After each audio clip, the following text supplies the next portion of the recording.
Hello बेटा, आज हम पढ़ेंगे class 12 chapter number 7 alternating current. इसके कुछ फॉर्मूलेज मैं आपको पहले ही रिवाइज करा चुकी हूँ। आज हम देखते हैं कुछ न्यूमेरिकल्स। चैप्टर का नाम है alternating current. AC short form में रिप्रेजेंट करते हैं। जब हम एसी वोल्टेज अप्लाई करेंगे एक सर्किट के ऊपर तो मेरे पास चार केस बनते हैं। फर्स्ट केस है मेरे पास 2A रजिस्टर, यानी कि जो मैंने सर्किट लिया है उसके पास सर्किट में सिर्फ क्या है, अपोजिशन के लिए रेजिस्टेंस लगा हुआ है। नेक्स्ट केस बनता है 2N इंडक्टर। इंडक्टर का क्या मतलब है, मेरे पास सिर्फ इंडक्टेंस है जो सर्किट में क्या काम कर रही है, करंट को अपोज करने का काम कर रही है। एल से डिनोट करते हैं। नेक्स्ट केस है 2A कैपेसिटर, यानी कि C कैपेसिटेंस है सर्किट में। ये इंडिविजुअल केसेज है जब हमने RLC लिया। अगर हम इन तीनों को कंबाइन कर दें तो मेरे पास बन जाता है series LCR circuit. Series LCR नाम क्यों दिया, क्योंकि इसमें सीरीज में L को, C को और R को कंबाइन किया गया है, इसलिए इसका नाम क्या है, सीरीज LCR सर्किट। अब कुछ देखते हैं प्रैक्टिकली न्यूमेरिकल्स। हम सबसे पहले न्यूमेरिकल देखेंगे AC voltage applied to a resistor, यानी कि सीरीज में सिर्फ क्या है, रजिस्टेंस है। फर्स्ट न्यूमेरिकल देखते हैं। Alternating voltage is represented by the equation. आपको जब फॉर्मूले रिवाइज किए गए थे तभी बता दिया गया था किसके साथ वोल्टेज हो या करंट अल्टरनेटिंग में किसके साथ बिहेवियर करते हैं, साइन वेव की फॉर्म में बिहेवियर करते हैं। तो जिसमें साइन होगा वही हमारा ऑप्शन सही हो जाएगा। V T equal to V M sine omega T. कई बुक में यहाँ पे वी एम क्या है, मैक्सिमम वैल्यू ऑफ वोल्टेज। यहाँ पे क्या लिखा होता है, एम की जगह वी नोट लगा लेते हैं, मैक्सिमम या पीक वैल्यू ऑफ वोल्टेज। तो मेरा साइन के साथ चेंज होती है, चाहे यहाँ पे करंट होता आई टी इजिकल टू क्या हो जाता, I am sine omega T. ठीक है, वोल्टेज के लिए पूछा गया है तो आपका वोल्टेज की फॉर्म में इक्वेशन दी गई है, तो मेरा करेक्ट आंसर क्या हो जाएगा, बी हो जाएगा। नेक्स्ट न्यूमेरिकल की स्टेटमेंट देख लेते हैं। A 100 ohm resistor is connected to a 220 volt 50 hertz AC supply, यानी कि वोल्टेज की वैल्यू कितनी है, 220 वोल्ट, और फ्रीक्वेंसी कितनी है, 50 वोल्ट, और रजिस्टेंस 50 हर्ट, और रेजिस्टेंस कितना दे रखा, 100 ओम। हमें क्या निकालना, RMS वैल्यू ऑफ करंट। अभी आपको फॉर्मूला बताया था पिछली वीडियो में कि RMS वैल्यू ऑफ करंट कितना होता है, IRMS। यहाँ से देखो V directly proportional to R, आप सभी पढ़ चुके हैं।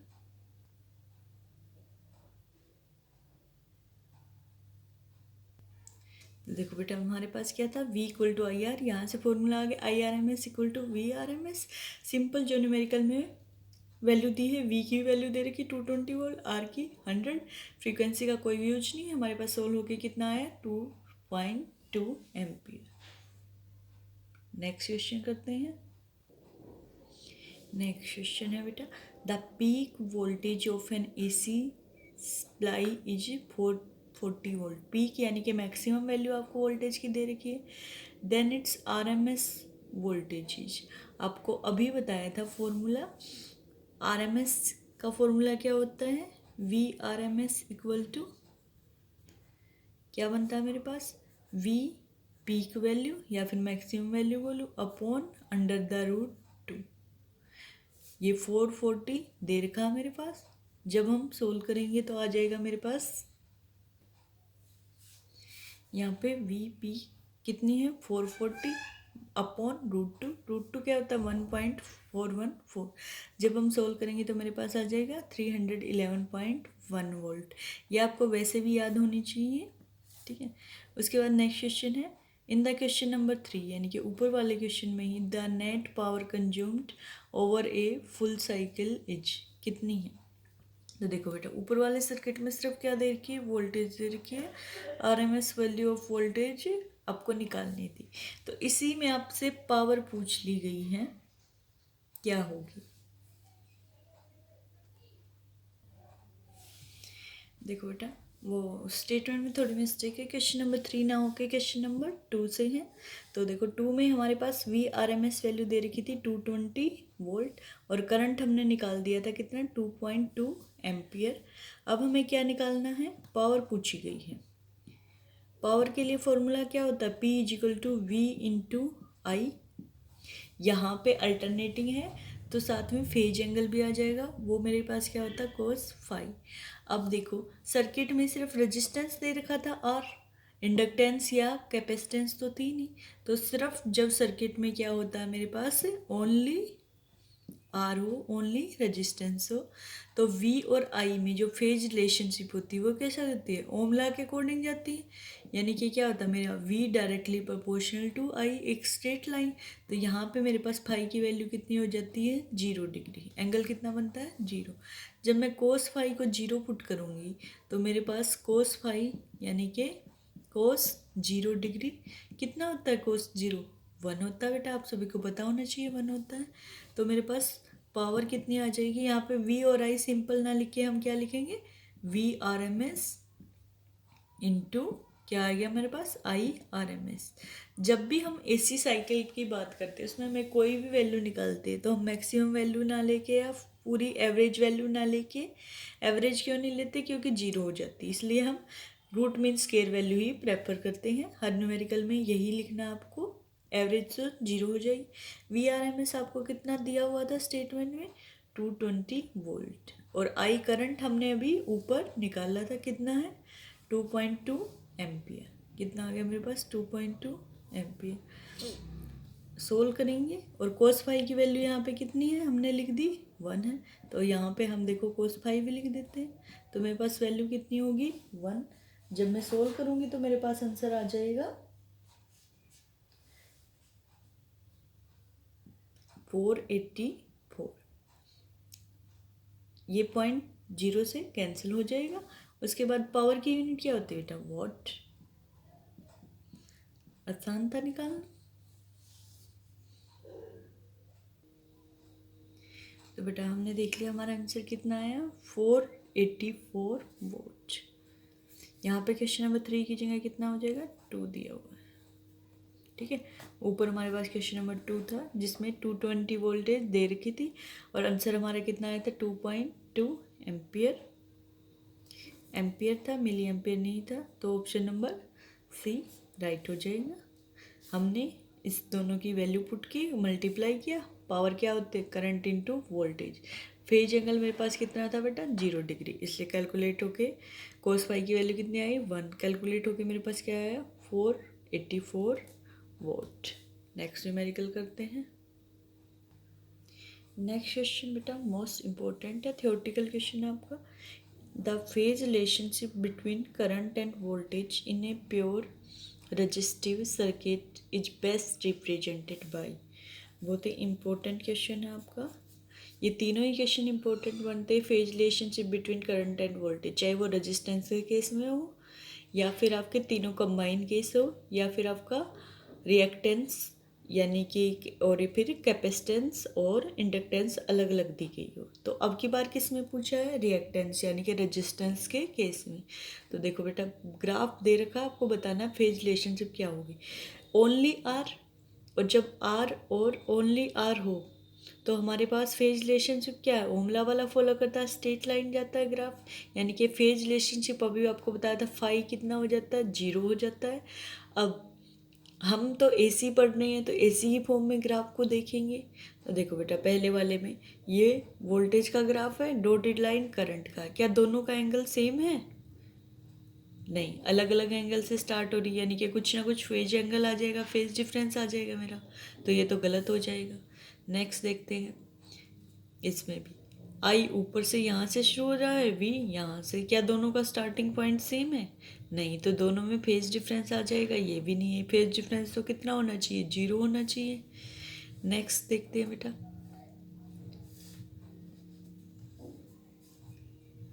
वी दे रखा है, आई दे रखा है, दोनों एक जगह से स्टार्ट हो रही हैं, डॉटेड लाइन आई को दिखा रही है लेकिन दोनों एक जगह से स्टार्ट हो रहे हैं, इसका मतलब फेज एंगल कितना है 0। तो मेरे पास यही क्या हो गया करेक्ट ऑप्शन। आगे देखने की भी जरूरत नहीं है, फिर भी देख लेते हैं। मेरे पास नेक्स्ट में क्या दे रखा बेटा, वी और आई अपोजिट स्टार्ट हो रहे हैं, देखो इसमें तो बिल्कुल ही अपोजिट आ गया एंगल, ठीक है, तो 0 डिग्री तो है नहीं, कितना फेज डिफरेंस हो जाएगा अपोजिट का 180 डिग्री हो जाता फेज डिफरेंस, तो ये भी मेरे पास गलत है। तो सही ऑप्शन क्या होगा, जिसमें दोनों एक ही पॉइंट से स्टार्ट हो रहे थे। फेज एंगल कितना होता है, ओनली रेजिस्टेंस के केस में पढ़ रहे हैं बेटा, ध्यान रखना, ओनली रेजिस्टेंस के केस में फेज एंगल 0 होता है। बाकी हम कैपेसिटेंस का अलग देखेंगे, इंडक्टर का अलग देखेंगे। नेक्स्ट हम देखते हैं बेटा, AC voltage applied to an inductor. इससे पहले हम कौन सा केस पढ़ चुके हैं जिसमें सिर्फ रजिस्टर था, यानी कि रेजिस्टेंस था। अब इंडक्टेंस है, ओनली इंडक्टेंस। तो इंडक्टेंस के केस में, in case of an inductor, voltage और करंट के बीच क्या रिलेशनशिप होती है। आपको अभी रेजिस्टेंस में बताया था फेज एंगल कितना होता है, 0 डिग्री, लेकिन जब इंडक्टर आता है तो फेज एंगल कितना होता है, π/2। ऐसे ही जब आपका कैपेसिटर आएगा वहाँ भी फेज एंगल क्या हो जाएगा, π/2, लेकिन वोल्टेज आगे जाएगी या करंट, ये हमें देखना है। तो AC voltage applied to an inductor, जब भी मेरे पास इंडक्टर की बात आती है तो वोल्टेज आगे जाती है, यानी कि राइट ऑप्शन क्या हो जाएगा मेरे पास, वोल्टेज लीड्स द करंट π/2। वोल्टेज जो है π/2 से करंट से आगे चलती, कितने से, π/2 से। π/2 सेम रहेगा, लेकिन देखना है कि वोल्टेज आगे जाएगी या करंट। तो अगर मेरे पास इंडक्टर का केस है, आगे कौन चलता है, वोल्टेज, लीड कौन करता है, वोल्टेज। इसकी जगह उल्टा भी लिखा हो सकता था, अगर यहाँ पे लिखा होता करंट लैग्स द वोल्टेज, ऐसे भी क्वेश्चन आ सकता है, ठीक है। अगर करंट आगे लिखा होगा तो फिर हम लैग्स वाली स्टेटमेंट राइट करेंगे, क्योंकि वोल्टेज आगे चलती है। वोल्टेज लिखा था, वोल्टेज के बारे में पूछा है, तो voltage leads the current by π/2। या फिर इसका राइट आंसर क्या होता, करंट लैग्स द वोल्टेज। ये उल्टे हो जाते तो भी सही था, यानी कि करंट आगे आ जाता, वोल्टेज पीछे, तो फिर लैग्स आ जाता, क्योंकि करंट लैग्स, करंट फॉलो करता है किसको, वोल्टेज को, तो भी एक ही बात है बेटा, यानी कि करंट, वोल्टेज ही आगे जा रही क्योंकि करंट तो उसे फॉलो कर रहा है। या फिर मैं डायरेक्टली लिख दूँ, voltage leads the current by π/2, ठीक है। नेक्स्ट न्यूमेरिकल करते हैं। नेक्स्ट न्यूमेरिकल है बेटा, an ideal inductor is in turn put across 220 volt 50 hertz and 220 volt 100 hertz supplies. The current flowing through it in the two cases will be।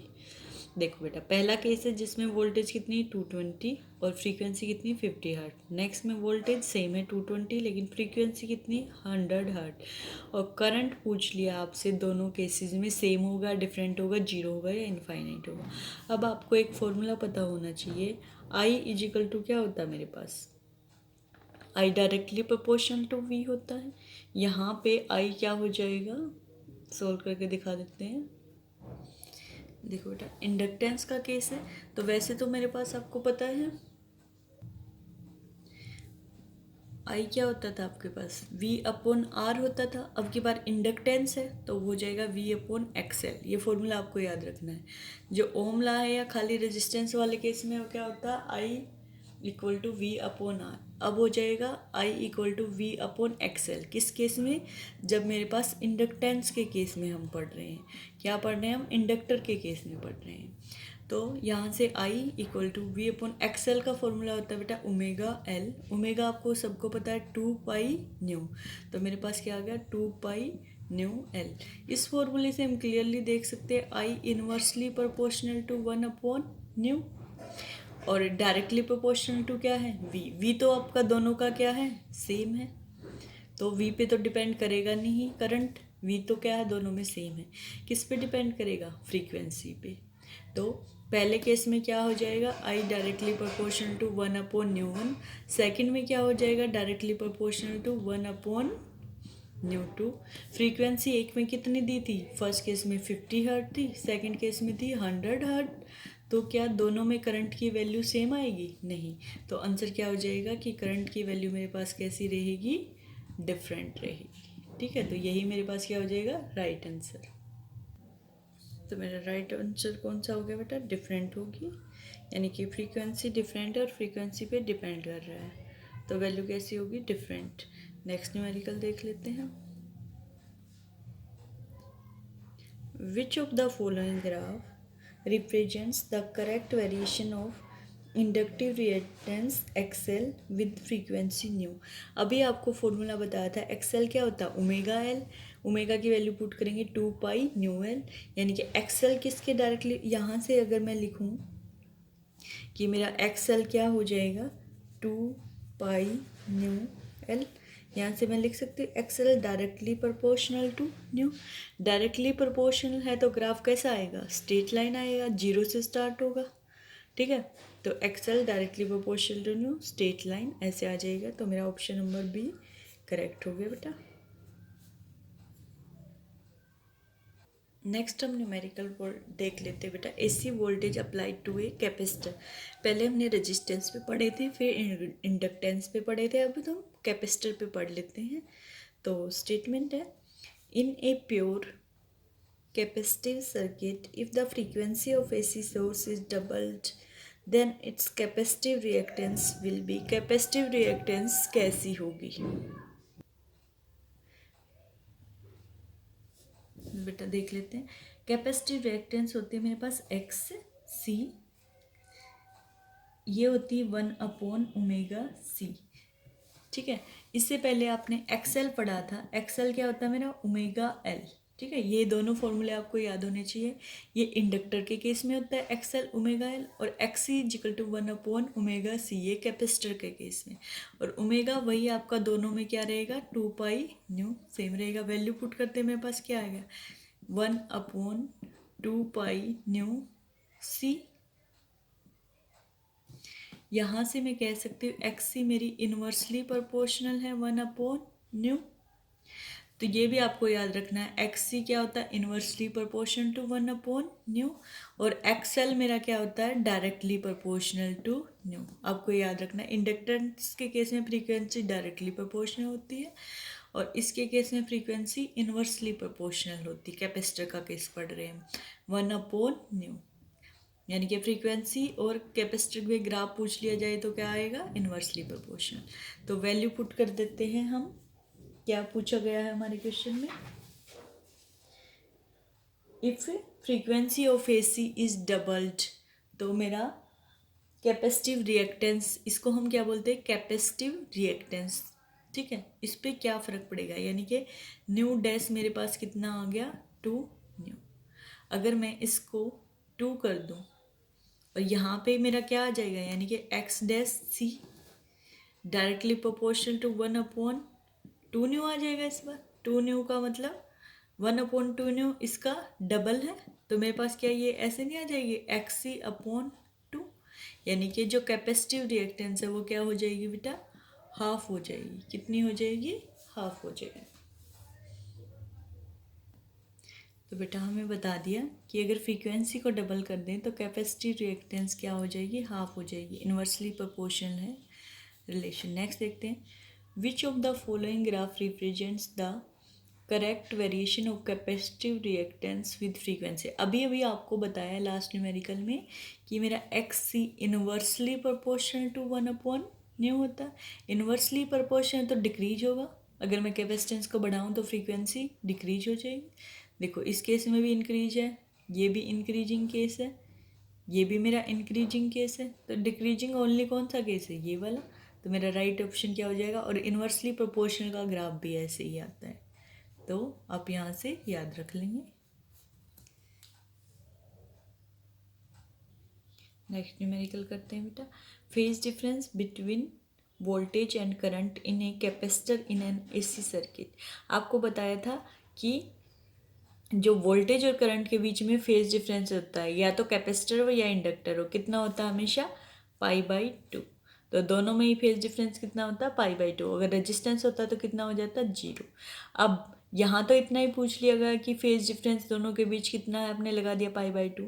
लेकिन अगर आपसे graph बना के पूछ लिया जाए, या पूछ लिया जाए करंट आगे चलता है या वोल्टेज, तो अगर कैपेसिटर का केस है तो करंट लीड करता है, current lead the voltage by π/2। इससे पहले आपको न्यूमेरिकल में कराया था कि अगर केस इंडक्टर का था तो कौन लीड करता था, वोल्टेज, और कैपेसिटर है तो कौन लीड करेगा बेटा, करंट। याद रखने का क्या तरीका, कैपेसिटर भी सी से स्टार्ट होता है, और करंट भी आपका किससे स्टार्ट होता है, सी से। तो कैपेसिटर वाले केस में हमेशा आगे कौन चलता है, करंट, और इंडक्टर वाले केस में उल्टा हो जाएगा, करंट कहाँ चला जाएगा, पीछे चला जाएगा। ठीक है, ये बस याद रखने की आपकी ट्रिक है। नेक्स्ट न्यूमेरिकल हम देखते हैं। In an alternating current circuit consisting of elements in series, हमने किस में डाले हैं, सीरीज में डाले हैं। The current increases on increasing the frequency of supply, यानी कि हम फ्रीक्वेंसी सप्लाई करेंगे तो करंट बढ़ जाएगा। Which of the following element are like to constitute the circuit, तो हमें बताना है अगर मेरा फ्रीक्वेंसी बढ़ाने पर करंट बढ़ रहा है तो कौन सा केस हो सकता है कि उसके अंदर सिर्फ रेजिस्टेंस लगा है या रेजिस्टेंस इंडक्टर दोनों है या खाली इंडक्टर है। तो देखो पहले वाले में तो फ्रीक्वेंसी जो आपने पढ़ा है सिर्फ रेजिस्टेंस हो तो क्या होता है, वी डायरेक्टली प्रोपोर्शनल टू आई होता है। ठीक है, हमने करंट पूछा है, करंट इंक्रीज हो रहा है, यहाँ से आई निकालते हैं तो क्या आता है, वी अपॉन आर आता है मेरे पास। नेक्स्ट इंडक्टर के केस में हमारे पास एक्सएल आ जाती है। आर फ्रीक्वेंसी के साथ क्या होता है बेटा, डिक्रीज हो जाता है, सॉरी आर डिक्रीज नहीं होता, आर पे कोई इफेक्ट नहीं पड़ता। आई इक्वल टू क्या है, V upon R. Capacitance reactance decrease होती है। आर के फॉर्मूले में तो कहीं भी आर का फ्रीक्वेंसी से कोई लेना देना नहीं है तो इंडिपेंडेंट हो जाता है, तो आर पे कोई फर्क नहीं पड़ेगा। नेक्स्ट मेरा क्या हो जाता है, कैपेसिटिव रिएक्टेंस आपने पढ़ा था X C inversely proportional to क्या था, न्यू था। यानी कि अगर मैं न्यू को क्या कर रहे हैं हम, इंक्रीजिंग द फ्रीक्वेंसी को हम इंक्रीज कर रहे हैं तो रिएक्टेंस मेरी क्या हो जाएगी बेटा, डिक्रीज हो जाएगी। और रिएक्टेंस अगर डिक्रीज हुई तो अपोज करने का काम कर रहा था तो मेरा करंट क्या हो जाएगा, बढ़ जाएगा। ठीक है, नेक्स्ट क्या था, which of the following element are like to, और नेक्स्ट क्या है मेरे पास, इंडक्टेंस, यानी कि मेरे पास X L directly proportional to nu. अगर न्यू को मैंने बढ़ा दिया तो इंडक्टेंस क्या हो जाएगी, इंक्रीज हो जाएगी, और इंडक्टेंस इंक्रीज हुई तो करंट को और ज़्यादा अपोज करेगी, तो इस केस में तो बढ़ेगा नहीं। यानी कि एक तो इस केस में बढ़ेगा, इसमें नहीं बढ़ेगा इंडक्टेंस के केस में।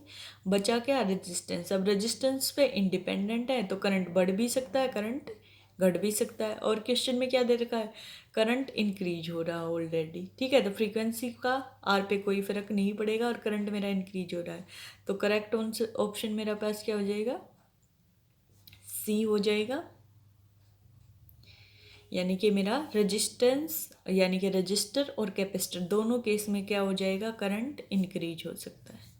ठीक है, सिर्फ करंट किस केस में डिक्रीज होगा, मेरा इंडक्टेंस के केस में डिक्रीज होगा, क्योंकि वो डायरेक्टली प्रोपोर्शनल था। फ्रीक्वेंसी हमने बढ़ाई तो मेरा इंडक्टिव रिएक्टेंस बढ़ गई और उसकी वजह से करंट घट जाएगा। ठीक है, नेक्स्ट न्यूमेरिकल देखते हैं बेटा। नेक्स्ट न्यूमेरिकल है, in which of the following circuit maximum power dissipation is observed. Maximum power किस में होगी, पावर का आपको फॉर्मूला पता था, I R M S V R M S into cos phi. ठीक है, अब देखो pure capacitive, pure inductive, pure resistive या नन ऑफ दीज। फाइव जिसमें मैक्सिमम, कोस फाइव की वैल्यू जिसमें मैक्सिमम होगी, और कोस फाइव मैक्सिमम कितना होता है, कोस फाइव मैक्सिमम होता है 1, और कोस फाइव मैक्सिमम 1 किस पे होता है, जब मेरा फाइव की वैल्यू क्या आ जाए 0 डिग्री, कोस 0 आपको क्या होता है 1। तो देखो बेटा अगर कैपेसिटिव है तो फेज डिफरेंस वोल्टेज और करंट के बीच कितना था, π/2। इंडक्टिव है तो फेज डिफरेंस कितना था, सिमिलरली π/2। रेजिस्टेंस के केस में ही फेज डिफरेंस कितना होता है मेरे पास, 0। फाइव की वैल्यू 0 किस में होती है, रेजिस्टेंस के केस में। कोस फाइव कितना आ गया 1, तो मैक्सिमम वैल्यू किस में मिलेगी, प्योर रेजिस्टेंस के केस में ही हमें क्या मिलेगी, मैक्सिमम वैल्यू मिलती है। नेक्स्ट न्यूमेरिकल की स्टेटमेंट देख लेते हैं बेटा। When an AC voltage of 220 volt is applied to the capacitor C, अगर किसी कैपेसिटर पे हम 220 वोल्टेज AC अप्लाई कर दे तो क्या होगा।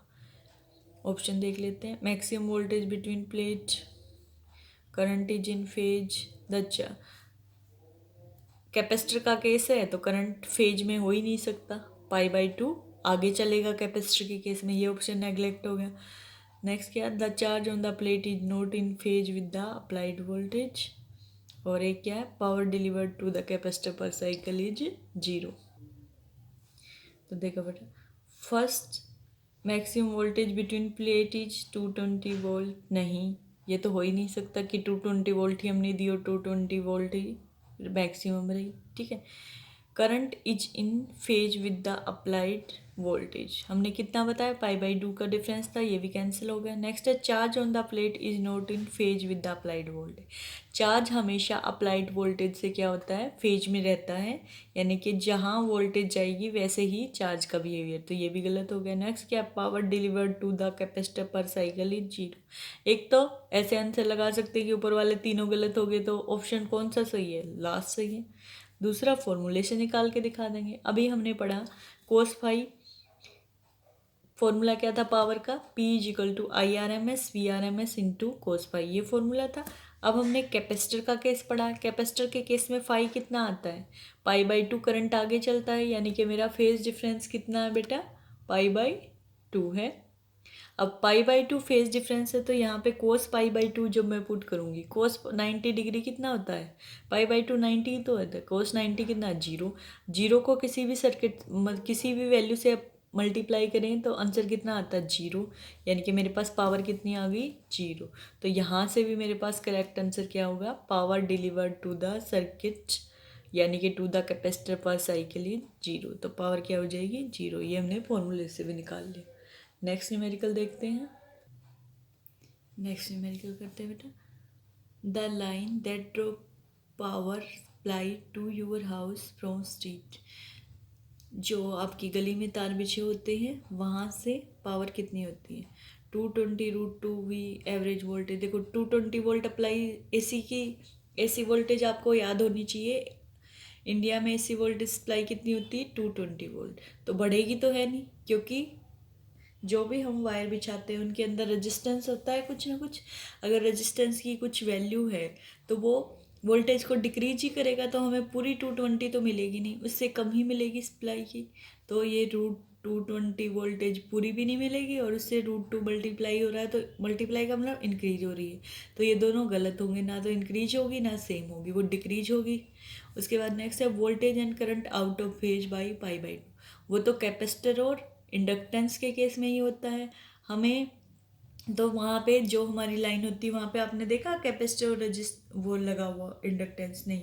जो वायर हम बनाते हैं, कॉपर वायर है या कोई भी वायर हम करंट को एक जगह से दूसरी जगह ले जाने के लिए यूज करते, उसके अंदर हम थोड़ा सा रेजिस्टेंस डाल देते ताकि शॉर्ट सर्किट ना हो। तो रेजिस्टेंस के केस में करंट और वोल्टेज क्या रहते हैं, इन द फेज रहते हैं। तो लास्ट ऑप्शन ही मेरा क्या हो गया, करेक्ट हो गया। Voltage and current possibly differing in phase, मतलब थोड़ा सा फेज डिफरेंस आ सकता है, लेकिन वो किससे होगा, π/2 से कम होगा। किससे कम होगा, π/2 से। जैसे ही π/2 होगा तो आउट ऑफ फेज वो किस में होता है, अलग केस बन जाता है, इन फेज रहेगा हमारा। ठीक है, रेजिस्टेंस में क्या रहता, इन फेज रहता, और π/2 से कम हो जाएगा। तो यही मेरा करेक्ट ऑप्शन है। आपको ये याद रखनी है कि हमारे इंडिया में जो एसी की सप्लाई होती है वो 220 वोल्ट होती है। कितनी होती है बेटा, 220 वोल्ट। और फ्रीक्वेंसी जो होती है वो कितनी होती है, 50 हर्ट होती है। ये बातें आपको याद होनी चाहिए, कई बार पूछ ली जाती है। नेक्स्ट न्यूमेरिकल करते हैं हम। N AC source of voltage V = Vm sin omega t is connected across resistance as shown in figure। एक सर्किट है, फिगर दे रखी है, V दे रखा है Vm sin omega t और R दे रखा है, यानी कि सिर्फ सर्किट में क्या है, रेजिस्टेंस है, ना इंडक्टेंस है ना कैपेसिटेंस है।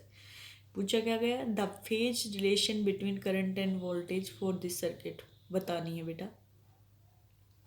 तो देखो सिर्फ रेजिस्टेंस है, यानी कि रिएक्टेंस कौन सी है, रेजिस्टेंस वाली दे रखी। तो आपको बताया था V और I किस में रहते हैं, बोथ आर इन फेज। अभी ऊपर वाले क्वेश्चन में भी पढ़ा, डिफरेंट हो सकता है लेकिन इन फेज होंगे, आउट ऑफ फेज नहीं होंगे।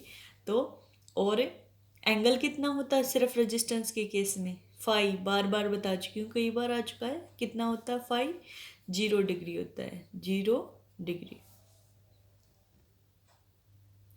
तो मेरा करेक्ट ऑप्शन कौन सा हो जाएगा, फर्स्ट ही हो जाएगा। देखो बाकियों में तो एक में 90 दे रखा है, एक में 120, 180, 120, 180, तो सवाल ही पैदा नहीं होता। तो हमारा 90 किस केस में होता था? कैपेसिटर या इंडक्टेंस के केस में। और इसमें तो हमें इन फेज चाहिए। फाई होगा भी 0 डिग्री यानी कि π/2 से कम होगा, और इन फेज। बाकियों में क्या है? Out of phase. तो प्योर रेजिस्टेंस के केस में वोल्टेज और करंट हमेशा इन फेज है, तो सिर्फ एक ही ऑप्शन करेक्ट बचा मेरा, इन द फेज। आपको याद रखना है तीनों केस में। एक बार हम देख लेते हैं, जब भी हम एसी में क्या करते हैं, वोल्टेज सप्लाई करते हैं, तो हमारे पास तीन केस बनते हैं। एक रेजिस्टेंस का केस बताया था, एक किसका एल इंडक्टेंस का केस बताया था, एक कैपेसिटर का केस बताया था। रेजिस्टेंस के केस में जो वी एंड आई होते हैं हमारे हमेशा क्या होते हैं? इन फेज होते हैं। किस में होते हैं बेटा? इन द फेज होते हैं। एल के केस में हमारा क्या होता है? π/2 का फेज डिफरेंस आ जाता है। सी के केस में भी π/2 का फेज डिफरेंस आ जाता है। इसमें हमेशा क्या आगे चलता है? वोल्टेज आगे चलती है। ठीक है, वोल्टेज लीड करती है अगर इंडक्टेंस का केस है। और सी का केस है तो मेरा क्या हो जाता है? सी बताया था कैपेसिटेंस, और सी करंट। करंट और दोनों कैपेसिटेंस सी से स्टार्ट होती है, याद रखने की ट्रिक थी ये। करंट लीड करता है यानी कि करंट लीड्स। ठीक है, अगर एल था तो वोल्टेज लीड्स, सी था तो करंट लीड्स। ये सी करंट नहीं है, ये क्या है? कैपेसिटेंस है। ये एल क्या है? इंडक्टेंस। आर क्या है? रेजिस्टेंस। तो आर के केस में तो फ्रीक्वेंसी से रिलेशन दे लेते हैं। आर के केस में नोट डिपेंडेंट। ठीक है, आर नोट डिपेंडेंट, यानी कि मैं इंडिपेंडेंट भी लिख सकती हूँ इसी को। ठीक है, आर फ्रीक्वेंसी पे डिपेंड नहीं करता। अब एक्सएल देख लेते हैं। ठीक है, एल के केस में मेरे पास क्या आती है? एक्सएल आ जाती है रिएक्टेंस। एक्सएल क्या होती है? Omega L. ओमेगा को मैं क्या लिखूंगी? 2π/μ/L। यहाँ से बेटा मेरा एक्सएल क्या आ गया? Directly proportional to nu. क्या आ गया? Directly proportional to nu. Graph कैसे बनता है? दोनों के बीच में ऐसी स्ट्रेट लाइन। ठीक है, यानी कि यहाँ पे मैं एक्सएल लिख दूँ, यहाँ पे न्यू, तो ग्राफ कैसे बनेगा? Straight line. नेक्स्ट हम देख लेते हैं एक्स सी। मेरे पास क्या होता है? एक्स सी का फॉर्मूला होता है 1/ओमेगा सी। ओमेगा सी लिखेंगे तो क्या आ जाएगा? 1/2π/न्यू सी। यहाँ से मैं कह सकती हूँ एक्स सी मेरी इन्वर्सली प्रोपोर्शनल टू न्यू है। फ्रीक्वेंसी को बढ़ाऊंगी तो ये कम हो जाएगा। इसका ग्राफ मेरे पास क्या आता है? यह एक्स सी लिख दिया और यहाँ पे न्यू डिक्रीज हो रहा है न्यू सी को बढ़ाने पे, तो एक्स सी का ग्राफ ऐसे आ जाएगा डिक्रीज। तो आपको ये तीनों चीज़ें याद होनी चाहिए। मेनली आपको वी और आई में रिलेशन पता होना चाहिए, ये आपके लिए बहुत ही इम्पोर्टेंट है। आर है तो इन फेज रहेगा, एल है तो मेरा वोल्टेज लीड करेगी π/2 से, और कैपेसिटेंस है तो करंट लीड करेगा π/2 से। ठीक है बेटा, कोई भी दिक्कत हो आपको? तीनों के न्यूमेरिकल हो गए हैं। किस किस के? रेजिस्टेंस वाले केस के, इंडक्टर वाले केस के, और कैपेसिटर्स वाले। अब तीनों के कॉम्बिनेशन के न्यूमेरिकल पढ़ेंगे वो नेक्स्ट वीडियो में। ठीक है, आप यही कर लेना अब तक।